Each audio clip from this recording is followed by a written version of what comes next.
എനിക്കിപ്പോൾ ഒരു വിവരം കിട്ടിയിട്ടുണ്ട്. പയ്യന്നൂരിലും തളിപ്പറമ്പിലും വ്യാപകമായി കള്ളവോട്ട് ചെയ്യാൻ വേണ്ടി കൃത്രിമ ഐഡന്റിറ്റി കാർഡ് ഉണ്ടാക്കിക്കൊണ്ടിരിക്കുകയാണ് എന്നുള്ളതാണ് ഏറ്റവും ഒടുവിൽ കിട്ടിയ വിവരം.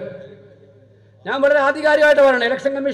ഇലക്ഷൻ കമ്മീഷന്റെ ഉദ്യോഗസ്ഥന്മാരോടും പറയാണ്, ഇതിന് കൂട്ടുനിൽക്കുന്ന ഉദ്യോഗസ്ഥന്മാർ പറയണം, ഒരു കാര്യം ഉറപ്പാണ്, മെയ് മാസം 15 കഴിഞ്ഞാൽ കേരളം ഭരിക്കാൻ പോകുന്നത് UDF-ലെ സർക്കാരായിരിക്കും എന്ന് നിങ്ങൾ മനസ്സിലാക്കിക്കോ. ഏത് ഉദ്യോഗസ്ഥനായാലും ഇത്തരം കള്ളത്തരത്തിന് കൂട്ടുനിന്നാൽ ഐഡന്റിറ്റി കാർഡ് പ്രിന്റ് ചെയ്യുന്ന ജോലിയിലാണെന്നാണ് ഞങ്ങൾ മനസ്സിലാക്കുന്നത്. ആ സ്ഥലമൊക്കെ ഞങ്ങൾക്ക് അറിയാം, എവിടെയാണ് പ്രിന്റ് ചെയ്യുന്നത്, എവിടെയാണ് ഇത് കൈമാറ്റം ചെയ്യാൻ പോകുന്നതൊക്കെ ഞങ്ങൾക്ക് മനസ്സിലായിട്ടുണ്ട്.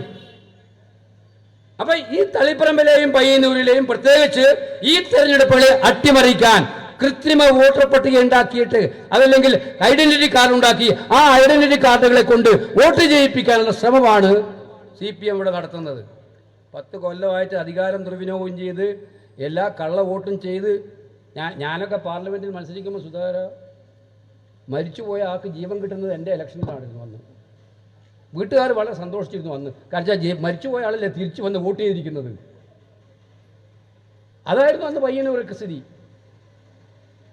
അത് മാറിയത് ഇലക്ഷൻ കമ്മീഷൻ്റെ ഈ ഇലക്ട്രോണിക് ഐഡന്റിറ്റി കാർഡും ഇതൊക്കെ വന്നതിന് ശേഷമാണ് കുറേ മാറ്റം ഉണ്ടായത്. അപ്പോൾ അതിനെപ്പോലും തോൽപ്പിക്കാൻ കൃത്രിമ ഐഡന്റിറ്റി കാർഡ് ഉണ്ടാക്കിയെടുത്ത് ആ ഐഡന്റിറ്റി കാർഡുമായിട്ട് വോട്ട് ചെയ്യിപ്പിക്കാനുള്ള ശ്രമമാണ്. ഇത് മുഖ്യമന്ത്രി അറിയാതെ നടക്കില്ലല്ലോ. പയ്യന്നൂരും തളിപ്പറമ്പും പ്രത്യേകമായ ടാർഗറ്റാണ്, അമ്പലപ്പുഴയിലും പ്രത്യേകമായ ടാർഗറ്റാണല്ലോ. ബാക്കിയിലെടുത്ത് ഇല്ല എന്നല്ല പറയുന്നത് ഞാൻ. CPM ഞാൻ നേരത്തെ പറഞ്ഞു, CPM-നെതിരായിട്ടുള്ള പോർമുഖം അകത്ത് തുറന്ന് ആ വിപ്ലവം പുറത്തേക്ക് വന്ന് നടക്കുന്ന ഈ പോരാട്ടത്തിൽ ജനങ്ങളെ കാണിക്കണമല്ലോ ഒന്നുമില്ല, ഉണ്ടായിട്ടില്ല എന്ന്. അതിനു വേണ്ടി നിങ്ങൾ നോക്കിക്കോ, പല മാർക്സിസ്റ്റുകാരനും വോട്ട് ചെയ്യാൻ പോകുന്നതിന് മുമ്പേ അവൻ്റെ വോട്ട് ചെയ്യാനുള്ള പരിപാടിയാണ്. നമ്മുടെ വോട്ടൊന്നുമല്ല കാര്യമായിട്ട്. അവർക്കിപ്പം വിശ്വാസക്കുറവ് സ്വന്തം അണികളിൽ തന്നെയാണ് ഏറ്റവും കൂടുതൽ വിശ്വാസക്കുറവ്. കള്ളവോട്ട് ചെയ്യാൻ പോലും ആരും ഏൽപ്പിക്കാൻ വിശ്വാസമില്ല. കാരണം ആ കള്ളവോട്ട് ചെയ്യാൻ ഏൽപ്പിക്കുന്നവൻ ആർക്ക് ചെയ്യുന്നുള്ള ഒരു ധാരണ പോലും ഇപ്പം ഉണ്ടാക്കാൻ പറ്റാത്തതിൽ മാർക്സിസ്റ്റ് പാർട്ടി പ്രതികൂട്ടിലാണ്. അപ്പോൾ അതുകൊണ്ട് ഞാൻ ഉദ്യോഗസ്ഥന്മാരുടെ ശ്രദ്ധയപ്പെടുത്തുകയാണിത് ഉത്തരവാദിത്വ ബോധത്തോടു കൂടി.